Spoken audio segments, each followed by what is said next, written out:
Bismillahirrahmanirrahim. Assalamualaikum warahmatullahi wabarakatuh.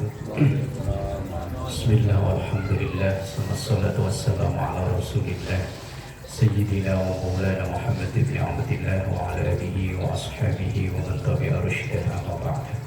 Ila hadratin Nabi Mustafa Muhammad sallallahu alaihi wasallam wa ala alihi wa ashabihi wa azwajihi wa dhurriyyatihi wa ahli baitihi al-kiram wa jami' ummatihi minal muslimina wal muslimat wal mu'minina wal mu'minat aina kanu, khususan alaika dari kitab Syekh Salim bin Abdullah bin Samir al-Khadrami al-Syafi'i Syekh al-Ala Muhammad Nawawi al-Bantani al-Jawi al-Syafi'i bi barakatil Fatihah. A'udzu billahi minasy syaithanir rajim. Bismillahirrahmanirrahim. Alhamdulillahi rabbil alamin arrahmanir rahim maliki yaumiddin. Iyyaka na'budu wa iyyaka nasta'in ihdinas siratal mustaqim siratal ladzina an'amta 'alaihim ghairil maghdubi 'alaihim waladdallin. Amin. Bismillahirrahmanirrahim. Wa rafi'uha. Ya. Bismillahirrahmanirrahim. Qala Syekhul Mu'allif rahimahullahu ta'ala wa nafa'ana bihi wa bi 'ulumihi fid dharain. Amin. Wa rabi'uha, dan yang keempat yang menjadi syarat wajibnya sholat. Sudah ketemu Pak Mansur? Syarat wajibnya sholat itu kan kemarin yang pertama Islam, yang kedua baligh, yang ketiga akalnya sehat, waras. Apa tadi ketemu? Dereng. Dereng.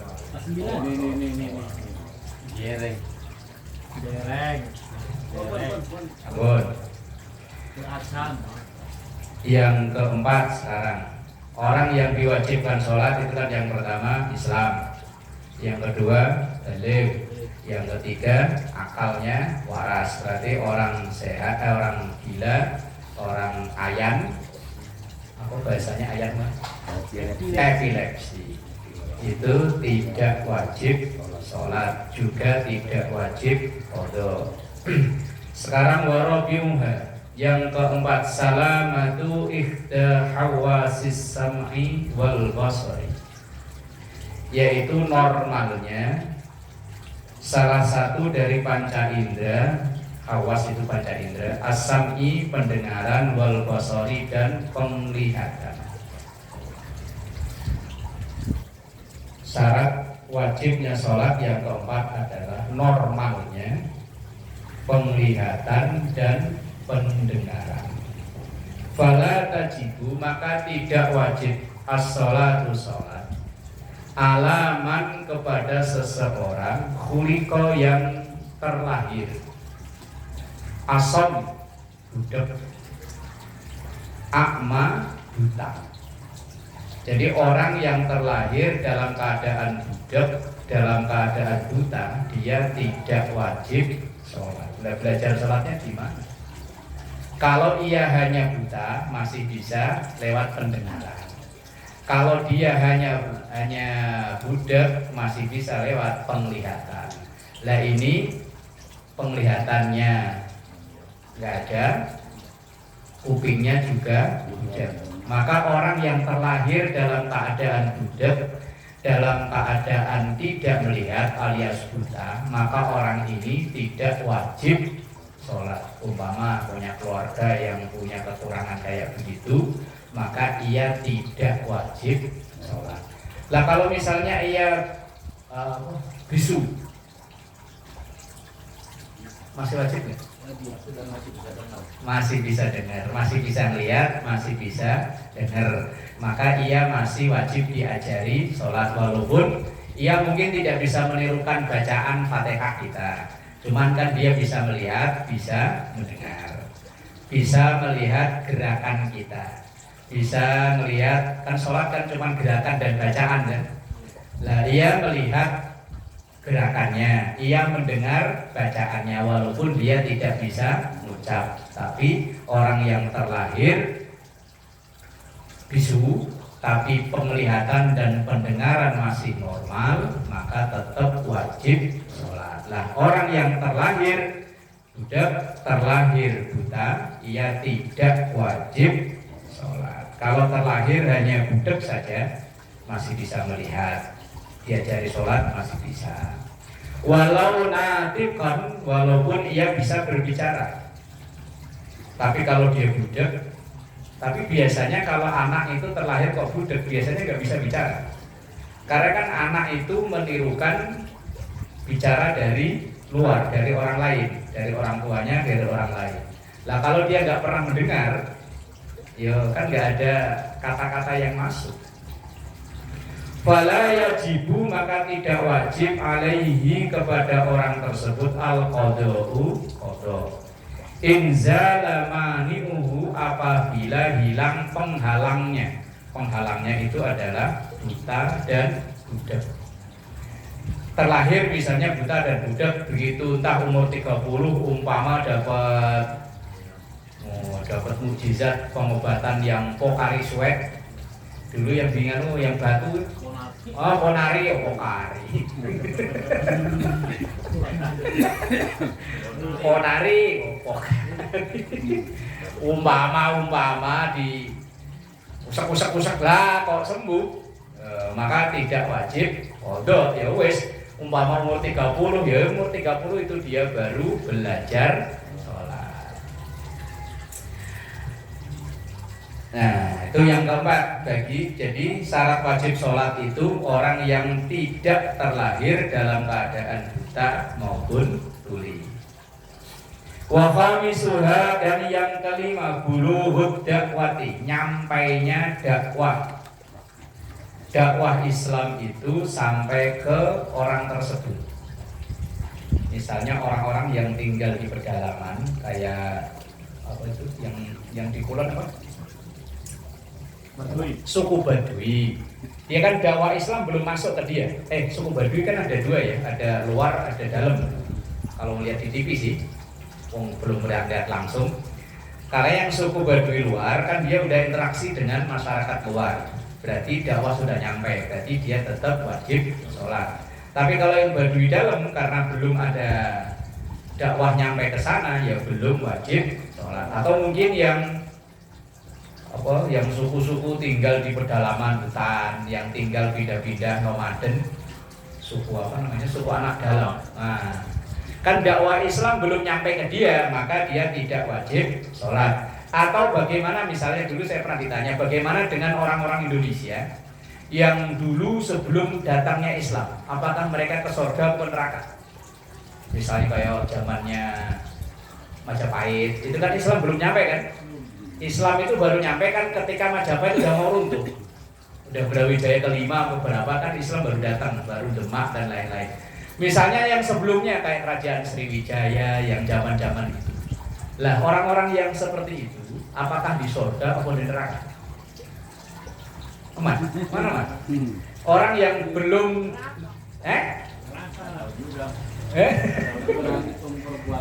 Lah, orang yang belum sampai dakwah Islam kepada dia, ini disebut dengan kaum fatroh.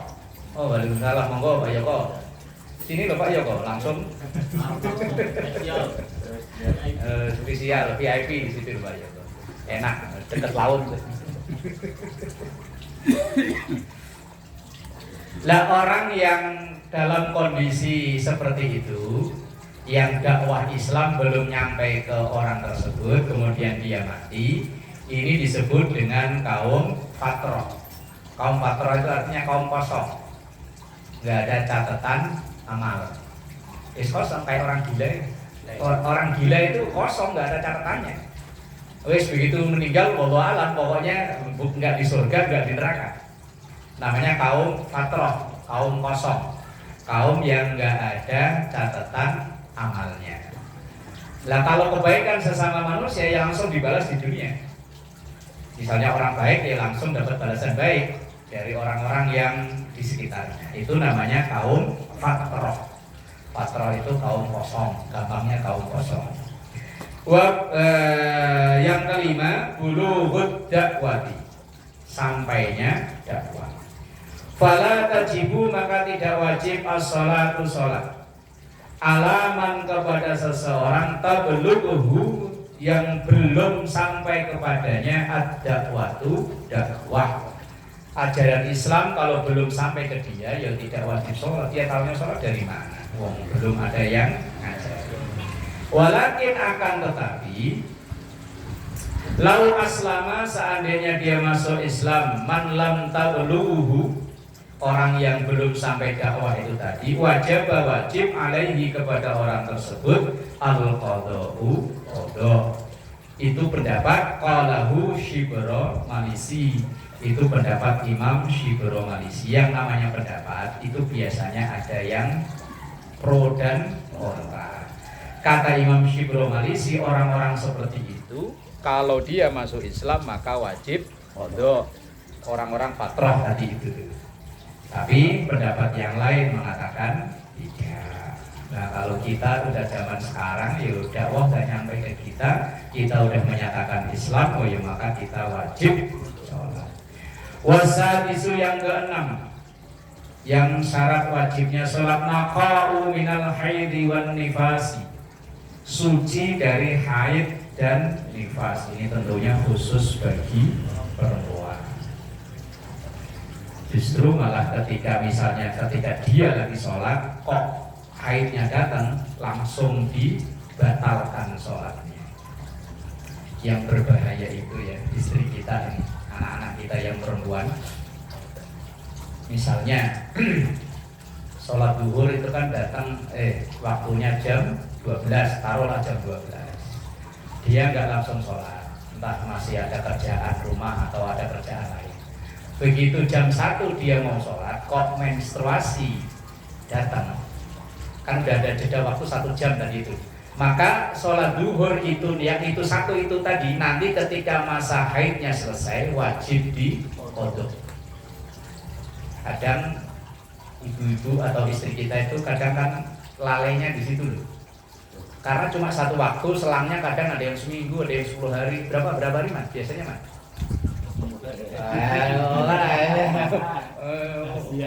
Rahasia Pak, oh ya rahasia, nggak apa-apa Man, rahasia. Nah ya taruhlah kalau dalam teori fikih kan rata-rata seminggu. Lah kalau sudah seminggu sholat yang cuma satu itu tadi kadang-kadang ketinggalan, nggak diqadha. Yang satu, kalau yang lain memang nggak perlu diqadha. Yang satu tadi itu. Atau mungkin kadang begitu masa menstruasi sudah selesai, nggak segera mandi, nggak segera sholat, nggak mandi pun, bapaknya lagi di Cianjur ini, ntar aja lah. Umpama Pak Mansur ya. Lah kok nggak segera mandi, terus dia melewati 1 waktu sholat, 2 waktu sholat. Lah kalau itu terkumpul lama-lama banyak sholat yang tertinggal.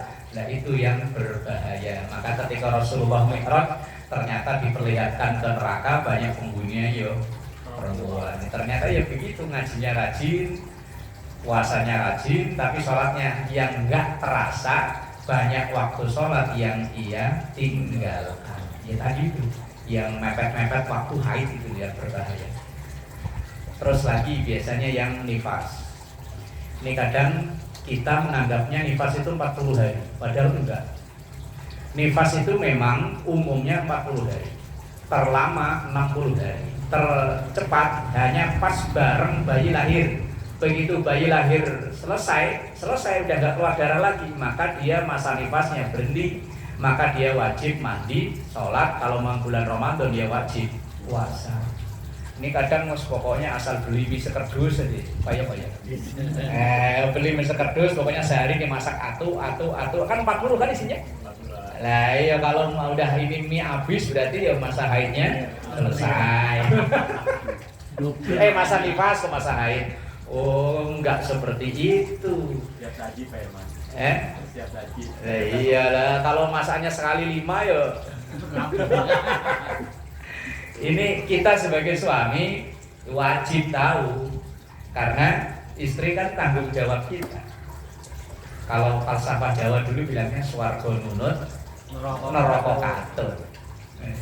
Terbahaya, tanggung jawab kita. Lah kalau istri nanti sholatnya kalau ditanya misalnya dia ngerasanya nggak pernah ninggalin sholat tapi ternyata tadi itu contoh kasus yang satu waktu duhur tadi itu, terus kemudian begitu masa haid selesai ditunda-tunda nggak langsung mandi, wah itu yang berbahaya.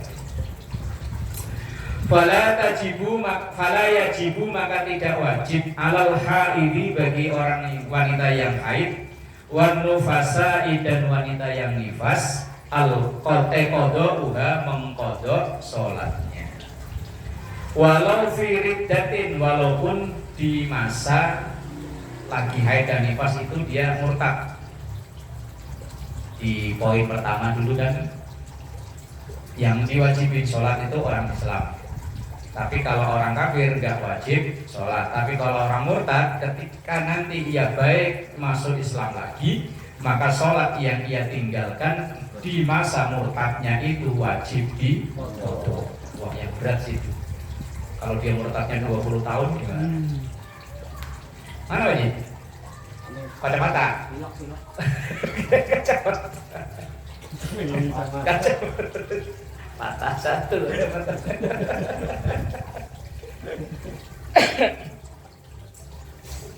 Bal wala yumdabu, dan juga tidak disunnahkan. Qala Muhammad al-Baqari, falau aradata, dan seandainya orang yang nifas dan haid itu menghendaki al-qadha qadha, fa innahu, maka sesungguhnya qadha itu yasihu sah ma'al karahati, tapi makruh. Kalau seandainya ia mau qadha ya boleh, tapi hukumnya malah makruh. Tapi kok ya sempet-sempet qadha ya, kadang sholat yang wajibnya aja kadang nggak diqadha, ini mah yang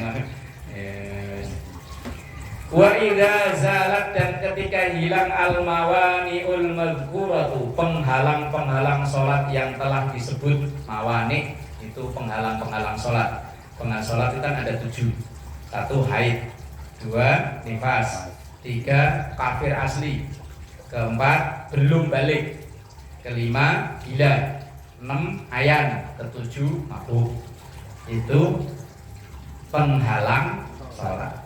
Kalau seandainya penghalang-penghalang sholat itu hilang minhum, dari orang-orang itu, waqad baqiya min waqti sholati, dan masih tersisa di waktu sholat, ma yasau qadra takbirati taharrumin, yang sekiranya cukup buat takbiratul ihram, lazimat hum tilkas sholatu, maka wajib untuknya melaksanakan sholat. Umpama begini, orang ayan, orang ayan biasanya sembuhnya berapa lama? Setengah jam sembuh ya. Taruhlah umpama agak lamaan lah ya. Umpama menjelang maghrib umat tuh ayan. Kalau sembuhnya kok sudah masuk waktu isya, maka maghribnya nggak perlu nggak perlu diqadha dan nggak perlu dikerjakan. Tapi kalau sembuhnya kok menjelang isya, misalnya isya kurang 5 menit dia udah sembuh, maka maghribnya wajib dikerjakan.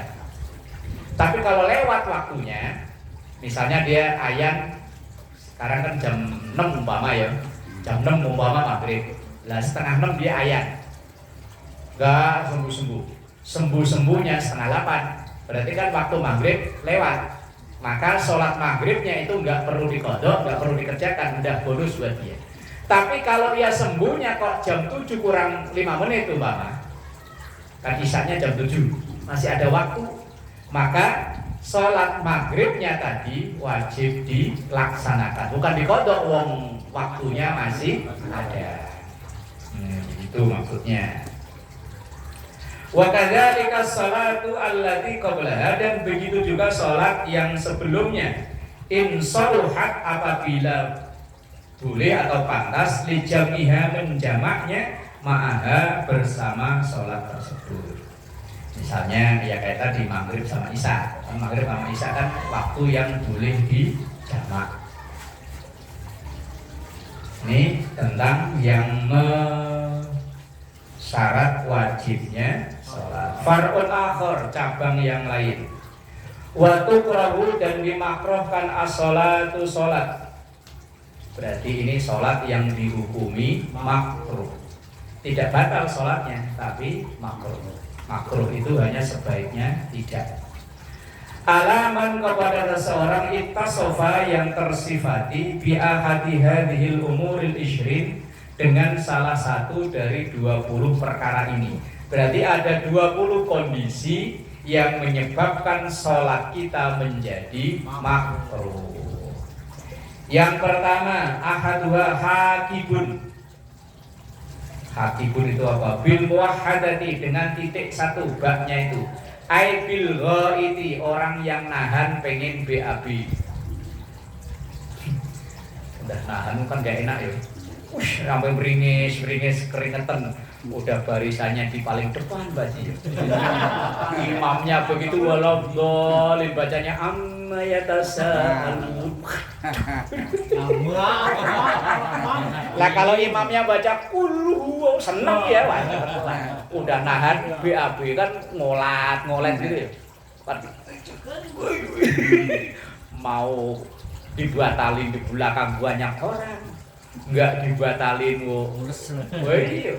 Makanya tempat imam itu perlu jalan untuk lintas itu ya, salah satunya untuk itu loh. Begitu kok yang barisan depan itu kebelet langsung bet. Nah kalau ke belakang kan apa namanya miak Indonesianya apa? Ngiriin orang. Ya kan begini kan, barisan rapat kan. Nah, iyalah. Lah ya makan di tempat imam itu perlu ada itu darurat itu ya, salah satu itu tujuannya itu. Apalagi ngimamin ya, ngimamin gue sambil nahan pengen BAB, rasanya kayak opo, kayak begini aja ya, kolat, makruh itu sholat. Berarti kalau kan itu di belakang imam ya, karena ke belakang penuh, otomatis kan larinya ke sebelah imam ya, ke depan. Lah iya, kalau ada pintu, lah kalau nggak ada, ya wis terpaksa ke belakang emang. Pojokan situ udah.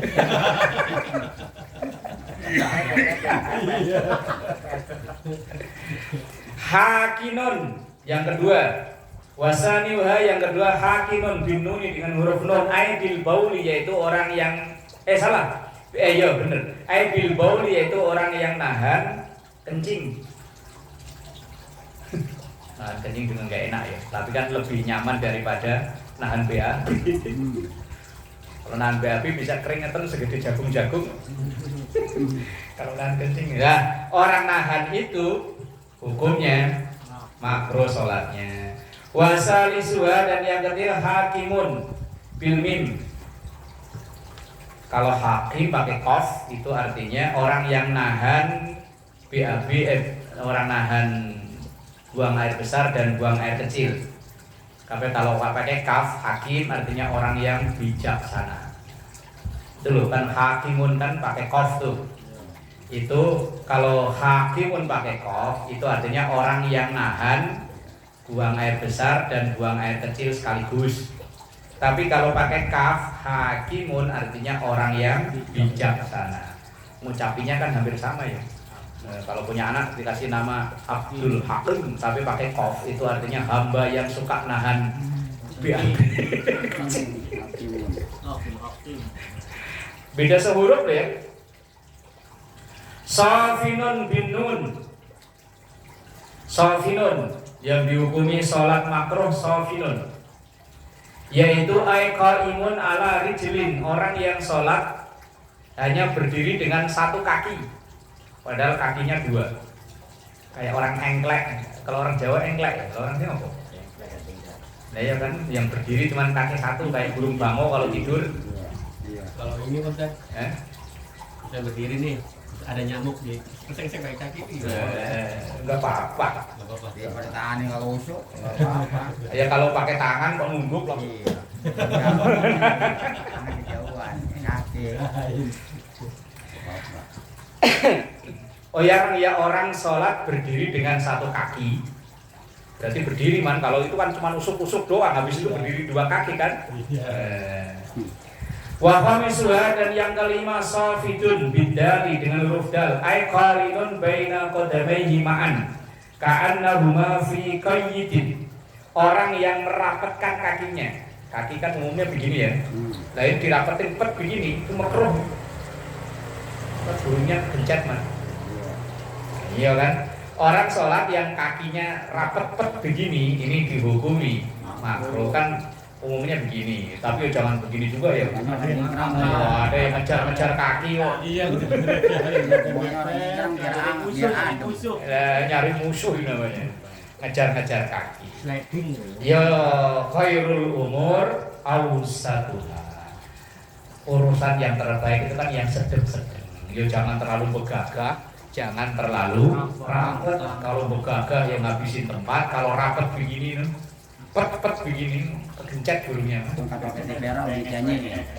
Ya. Yang sedang-sedang saja, terlalu pendek. Jangan pakai merah mejanya. Yang enak yang sedang-sedang. Wasati suhan yang nomor 6 hazikun bizai wal qaf za dan qaf ai bidikil khuffi artinya yang sempit khufnya. Di zaman ini kan di zaman Rasul ketika musim dingin itu kan sepatu nggak dilepas, namanya khuf atau muzah, sepatunya orang Arab itu. Nah misalnya ada orang sholat kok sepatunya kesempitan, itu kan nggak nyaman ya. Nah itu sholatnya makruh. Berarti kalau ditarik pelajaran, orang yang sholat memakai baju yang tidak nyaman, hukumnya makruh. Wong sholatnya juga nggak ini ya. Aman. Yo kesempitan kan, apalagi berat itu. Wes pokoknya patah bajunya gatel apa. Makanya orang sholat itu kan diusahakan senyaman mungkin. Nah kalau itu tadi. Nah, kalau sholat banyak nyamuk Ustaz. Nah, ya makanya dipakai kipas, pakai AC. Makanya jangan lama-lama baca. Pakai autan. Pakai hutan di rumah. Ya, iya. Makanya diusahakan ada kipas, ada AC, ada macam-macam kan biar enggak nyamuk. Qala Syarqawi berkatalah Imam Syarqawi fassarahu ba'dhum bil mudafi'in lirrih. Qala Syarqawi berkatalah Imam Syarqawi fassarahu menafsirkannya itu ba'dhum sebagian ulama bil mudafi'in dengan orang yang menahan alirrihi kentut. Orang sholat nahan kentut itu ya sama makruh. Wes pokoknya lepasin aja lepasin. Tapi ya kira-kira lah ya.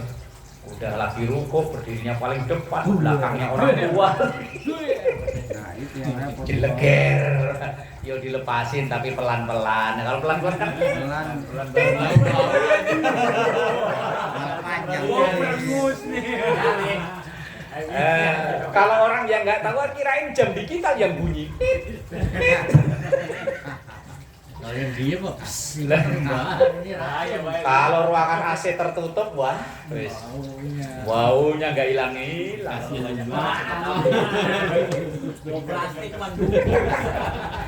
Lah, nahan kentut itu termasuk makruh. Wa amal ladzi bidikul khuffi adapun orang yang kesempitan sepatu tadi itu fayuqalu lahu hafizun. Namanya hafiz. Oh, kalau orang nggak kasih nama hafiz artinya orang yang sepatunya sempit. Nah, iya itu hafiz. Kalau hafiz itu artinya orang yang menjaga. Orang Quran itu kan hafiz disebutnya orang yang menjaga Quran. Tapi kalau hafiz artinya orang yang sepatunya sempit. Wa kullun dan semua itu sahihun benar. Wasabiha dan yang ketujuh jai'un orang sholat yang nahan lapar.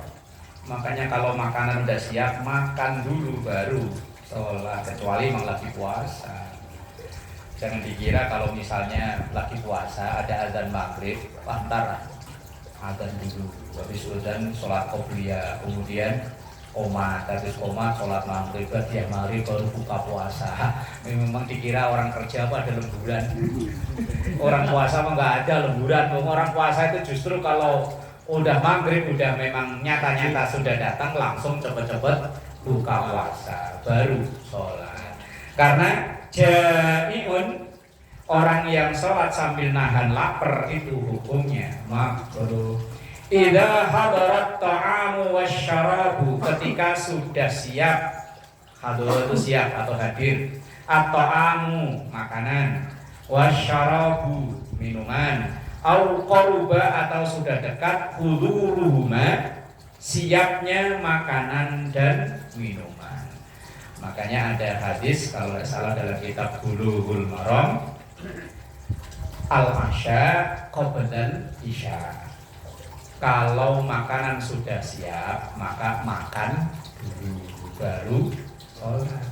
Kalau logika gampangannya lebih baik kita makan ingat sholat daripada sholat ingat makan. Kan lebih baik kita lagi makan nih tapi ingat sholat daripada kita sholat duluan tapi kebayang mulu.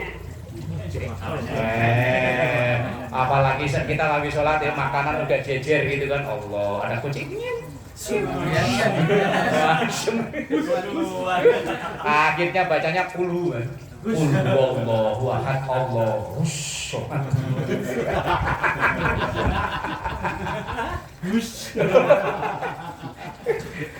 Kalian buruk.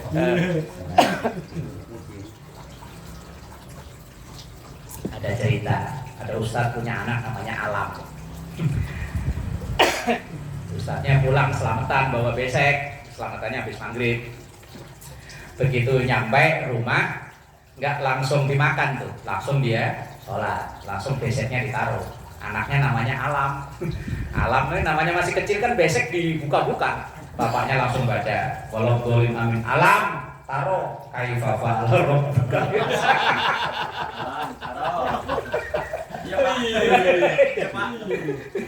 Alam, taruh.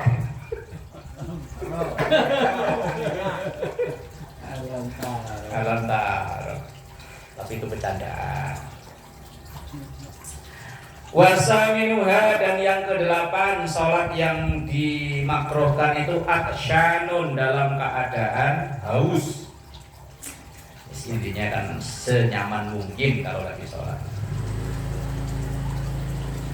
Watasimuha yang nomor 9 hafizun. Wah itu dari hafiz itu. Bil fa'i wazai dengan huruf fa dan huruf za. Ai birrih itu hampir pengulangan dari huruf yang ke-6 yaitu nahan, kentut. Nama hafiz artinya orang yang nahan, kentut enggak bagus sih. Oh, banyak namanya hafiz ya. Banyak. Iya, hafiz ya. Harusnya hafiz tapi hafiz. Kalau hafiz bagus artinya orang yang menghafal Quran, orang yang menjaga Quran. Tapi kalau hafiz orang yang nahan, kentut. Biar ada saya Hafiz itu artinya orang yang nahan, kentut. Kalau sering-sering makruh kerjain saat lama-lama jadi dosa nggak sih? Ya, dosa sih enggak. Kalau makruh kan hanya mengurangi nilai aja. Iya, artinya dikerjain. Makruh, besok tahan. Mengurangi nilai. Misalnya sekilo mantep jadi sekilo enteng. Ya sama kayak kita kerja masuk jam 7. Tapi kita masuk jam 7 seperempat sama atasan kita di bonusnya kurangin. ya biarin lah, dibiarin, nggak apa-apa baru seperempat jam. Tapi kan lama-lama kalau gitu terus, nanti misalnya ada pengurangan karyawan kan dicoret duluan. Iya. Lah iya kan, nggak apa-apa sih, cuman seperempat jam. Tapi kalau terusan lama-lama ini perusahaan kayaknya lagi oleng nih udah. Siapa yang dikurangin? Nah itu aja tuh. Paling pertama. Ya itu ibarat makruh itu larangan tapi bukan larangan keras, hanya sebaiknya jangan, masih ditolerir gitu loh. Dan seandainya karyawan masuk jam 7, dia jam 7 seperempat, masih ditolerir kan baru seperempat jam ini. Tapi kalau keterusan ya tadi ada pengurangan duluan gimana ya? Ya segitulah logikanya begitu. Wa ashiruha dan yang ke-10 man habarahu ta'amun, orang yang sholat di sebelah makanan. Makanya kalau selamatan atau apa, pokoknya kalau biar ada nisa, kalau makan udah ada, makan dulu. Makanya sering biasanya kalau yasinan mau ada makan dulu, ntar kalau habis makan baru sholat. Ini kadang langsung wadan, dikirain makruh malah. Sholat nomor 2 Pak. No, sholat nomor 2. Bener kata Aris kan. Sholat nomor 2. Yang pertama syahadat. Kirain makan.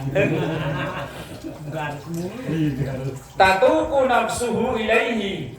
Apalagi orang itu sudah pengen banget untuk makan. Wis pokoknya mangan. Iya. Wa illam yakun ja'ian, walaupun dia tidak lapar. Wa illam yakun, walaupun tidak ja'ian, orang itu lapar. Walaupun dia nggak lapar, kalau di sebelahnya ada makanan kok dia pengen banget. Apalagi sambil sholat sebelahnya kok lagi, kalau baru matang kan baunya kebul-kebul gitu. Pokoknya mangan. Sholat nanti. Wakal khuduri korbu khuduri, dan hadirnya itu sangat dekat. Atau misalnya makanannya sih belum ada, cuman udah bunyinya kelunting ketahuan. Ya kan, makanannya belum ada di sekitar kita, belum. Cuman kan kita sholat misalnya sebelahnya itu dapur, bunyinya udah kelunting. Waduh, ini makanan udah siap ini mah lah, wes. Makanya saya itu ada pengajian di satu masjid, pengajian subuh. Itu asal pengurusnya kalau udah ngeluarin teh, udah ngeluarin makanan, itu pertanda ngajinya suruh udah. Asal bunyi kuning, ya langsung wallahu a'lam bishawab saya. Makanya sekarang pengurusnya asal ada yang mau ngeluarin, tak udahan lagi nyanyinya. Ya iya, pokoknya saya kan pokoknya asal udah ada yang ngeluarin minuman, ngeluarin makanan, udahan. Waktu qanilit ta'am, dan seperti orang yang kepingin untuk makan, atu qanilil jima' ma'a huduri halilatihi. Begitu juga kalau pengen kikuk-kikuk, sementara bininya ada di sebelahnya, ya kikuk-kikuk dulu. Umpama lagi tahajud, man. Nah, iya lagi tahajudnya kan di kamar, istri tidur sebelahnya. Lalu itu Allahu Akbar. Lah, apa namanya? Dasar keangkat, man. Kena kipas.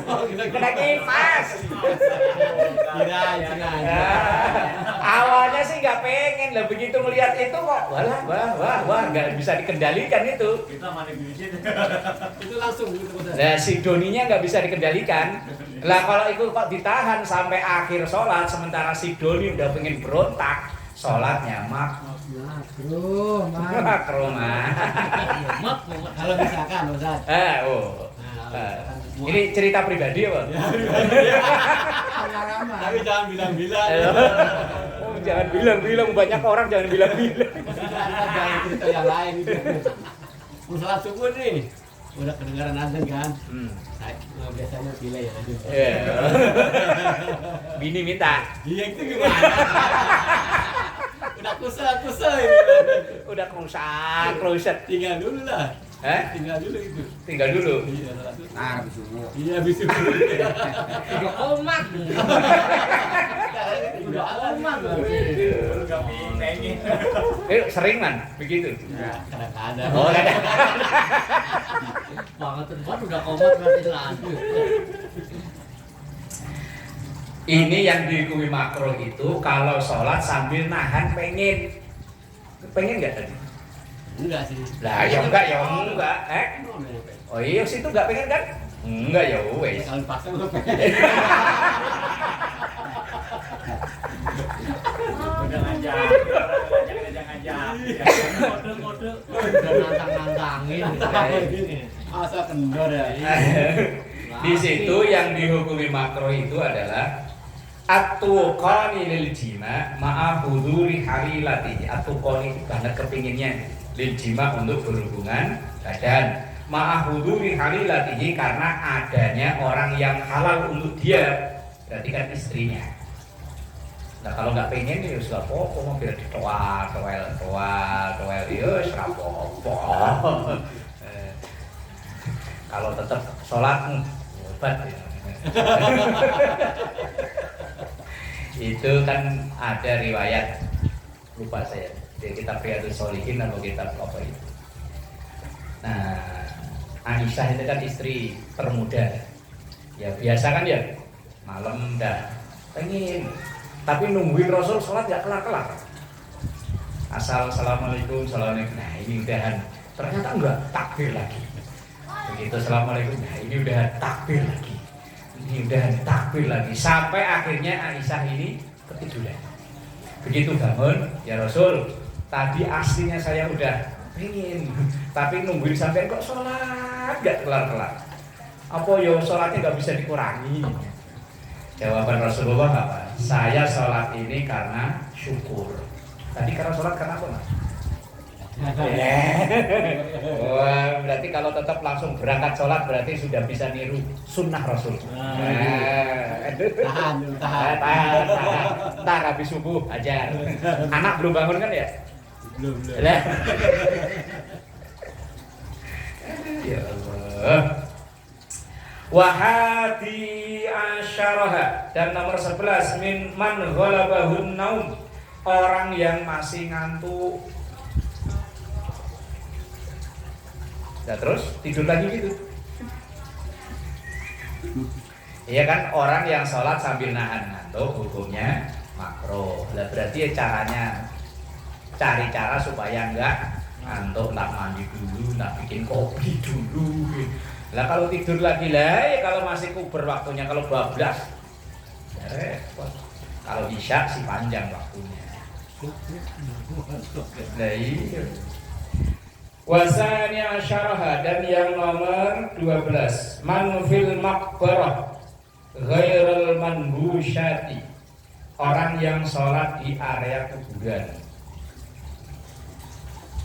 kecuali di bangunan terkhusus yang memang dibangun walaupun di dekat kuburan. Ini maksudnya yang di sela-sela kuburan atau apa gitu.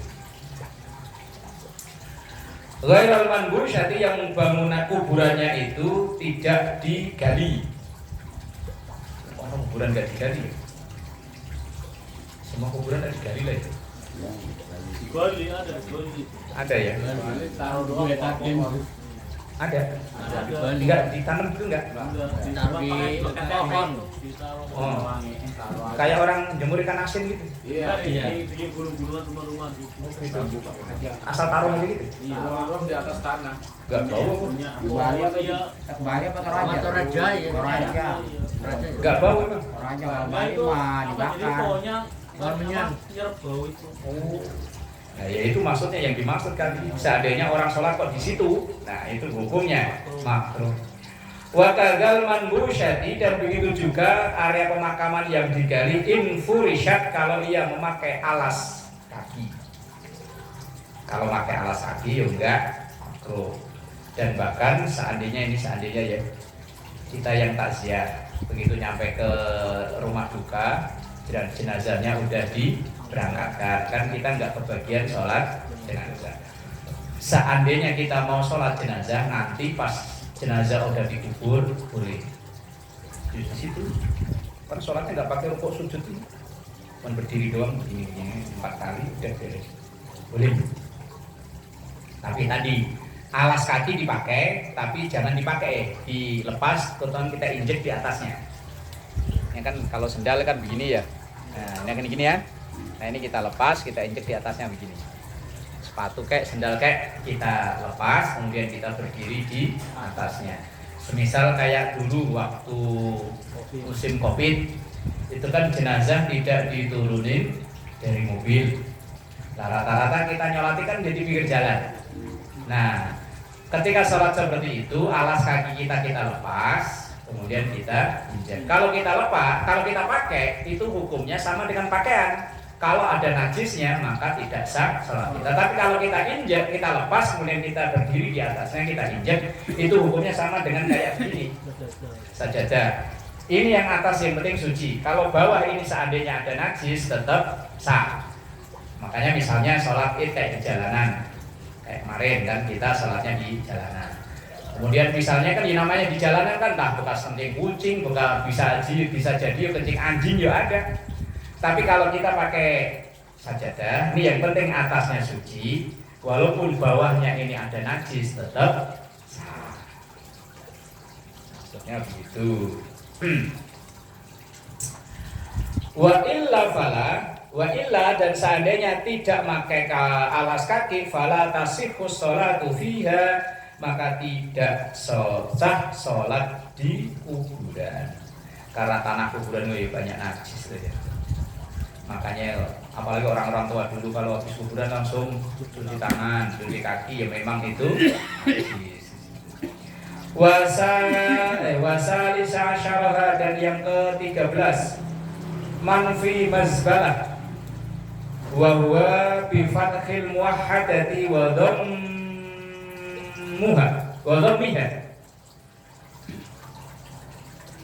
mau di az-zubuli, yaitu sholat di dekat tempat sampah. Ini memang bau ya.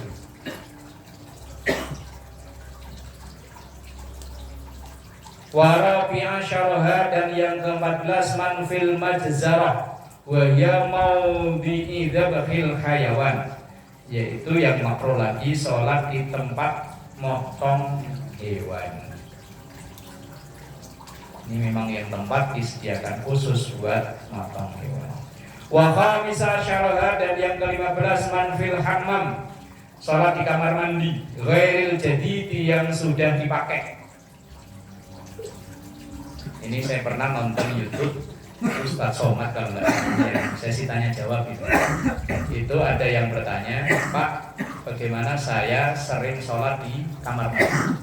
Awalnya Ustadz Somad jawabnya nggak boleh, tetapi ketika yang penanya itu menjelaskan, akhirnya diperbolehkan.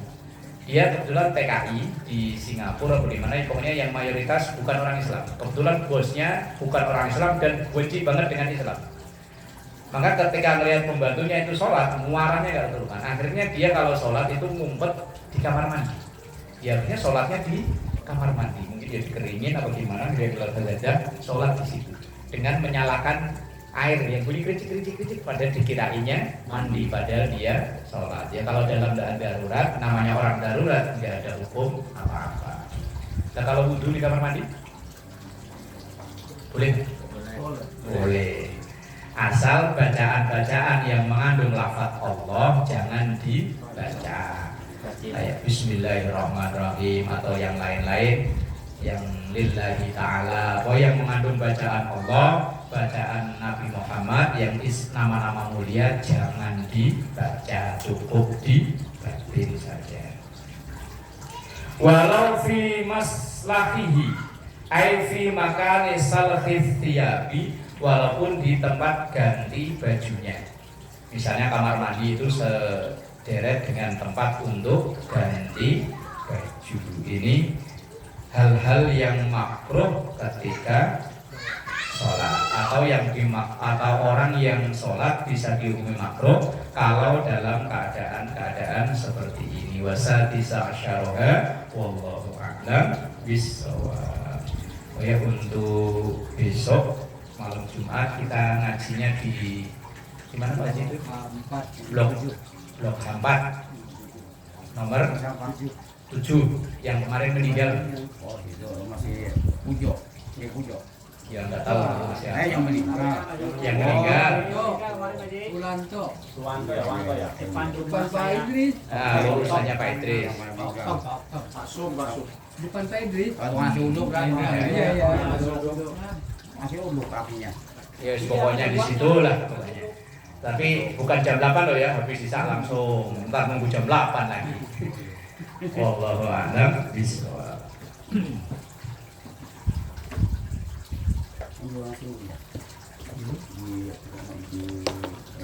Di kasihin cakung.